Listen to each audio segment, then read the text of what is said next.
سدرۃ المنتہا کا ذکر واقعہ معراج کے اندر ہوا ہے۔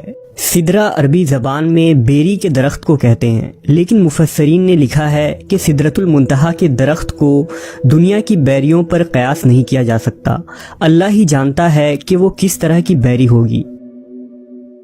اور منتہا کے معنی انتہا یا آخری حد ہے، یعنی یہ وہ مقام ہے جہاں سے آگے مخلوق کو جانے کی اجازت نہیں۔ سدرۃ المنتہا پر ہر عالم کا علم ختم ہو جاتا ہے، اور اس کے آگے جو کچھ بھی ہے وہ اللہ کے علاوہ کوئی نہیں جانتا۔ رسول اللہ صلی اللہ علیہ وسلم کے علاوہ کوئی بھی اس مقام کے آگے نہیں گیا۔ روایتوں سے پتہ چلتا ہے کہ سدرۃ المنتہا کے درخت کی جڑ چھٹے آسمان میں اور پھیلاؤ ساتویں آسمان میں ہے۔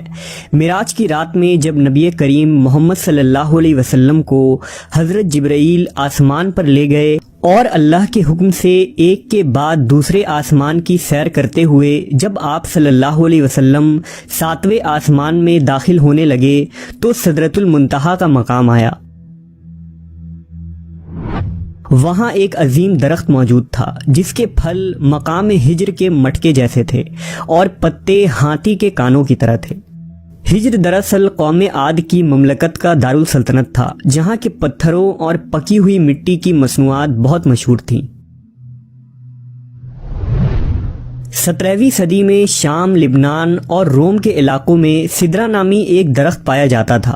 دنیا کی بدلتی آب و ہوا اور کلائمیٹ چینجنگ کی وجہ سے سال 1937 میں اس درخت کی نسل ہی ختم ہو گئی۔ مورخین اور ماہر نباتیات نے اس درخت کی اونچائی 150 فٹ اور گولائی 40 فٹ لکھی ہے۔ اس درخت میں ہونے والے پھل بالکل ہجر کے مٹکوں کے مشابہ تھیں۔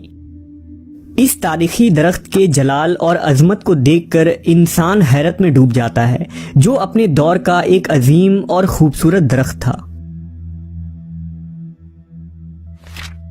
بائبل مقدس میں بھی اس درخت کا تذکرہ ریز کے نام سے کیا جاتا ہے۔ حضرت سلیمان، حضرت موسیٰ اور عیسیٰ علیہ السلام کے ارشادات میں بھی بڑے ادب کے ساتھ اس درخت کا نام ملتا ہے، جس میں اس کی عظمت بیان کی گئی ہے۔ زبور میں اس درخت کو دا ٹری آف لارڈ یعنی خداوند خدا کا درخت کہا گیا ہے۔ حضرت داؤد اور سلیمان علیہ السلام نے اپنی عبادت گاہیں اور محلات اسی درخت کی لکڑیوں سے بنوائے تھے۔ سدرہ کی لکڑیوں میں اتنی خوشبو اور چمک ہوتی تھی کہ اس سے بنی عبادت گاہیں نہایت ہی معطر اور صاف ستھری رہتی تھی، اور تقریباً 400 سال تک ان پر موسم کا کوئی اثر نہ ہوتا تھا۔ شام و لبنان اور یونان کے علاوہ سدرہ کا یہ درخت ہندوستان کے ہمالیہ سلسلوں میں بھی پایا جاتا تھا، جسے دیودار کہا جاتا تھا۔ اس درخت کو ہندوستان میں دیوتا کا درخت مانا جاتا ہے، اس لیے اس کا نام دیودار ہے۔ جبکہ عرب میں سدرہ کے اس درخت کو عذر کہا جاتا تھا، جسے شجرۃ اللہ کے نام سے یاد کیا جاتا ہے۔ یہ تینوں نسل کی درخت دراصل ایک ہی خاندان سے تعلق رکھتی تھی، اور اسی خاندان میں بیری کا درخت شامل ہے۔ اس لیے اسلام سے قبل عربی کتابوں میں بیری کے درخت کو سدرہ ہی کہا گیا ہے۔ مختصر یہ کہ سدرہ قدیم دور کا ایک اہم اور نایاب درخت تھا، اس لیے قرآن و حدیث میں سدرۃ المنتہا کو دنیا کے اس بیری کے درخت سے تشبیہ دی گئی ہے۔ لیکن سدرۃ المنتہا جو ساتویں آسمان پر موجود ہے، ان دنیاوی بیریوں کے درخت کے جیسا بالکل نہیں۔ حضرت عبداللہ ابن مسعود رضی اللہ تعالیٰ عنہ نے فرمایا کہ سدرۃ المنتہا چھٹے آسمان پر ہے۔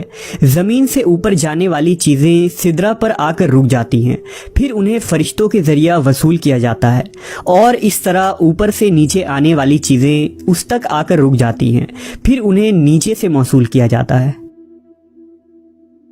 مفسرین نے لکھا ہے کہ سدرۃ المنتہا کے قریب ہی جنت الماوا ہے، جو جنت کا اعلیٰ ترین مقام ہے، اور جہاں قیامت سے پہلے شہیدوں کی روحوں کو ٹھہرایا جاتا ہے۔ سدرۃ المنتہا کے متعلق روایتوں میں آتا ہے کہ اس کے ہر پتے پر فرشتہ کھڑا ہے جو اللہ کی تسبیح میں مشغول ہے، اور اس کی شاخوں اور پتوں پر سبز رنگ کے پرندوں کا جھنڈ بیٹھتا ہے۔ بعض علماء نے لکھا کہ وہ سبز رنگ کے پرندے دراصل انبیاء علیہ السلام اور اولیاء کرام کی روحیں ہیں۔ سدرۃ المنتہا ایسا درخت ہے جس کے تنے کی چوڑائی 72 سال کے سفر کے برابر ہے، جبکہ بہترین سوار اس کے شاخوں کے سائے میں قریب 100 سالوں تک سفر کر سکتا ہے۔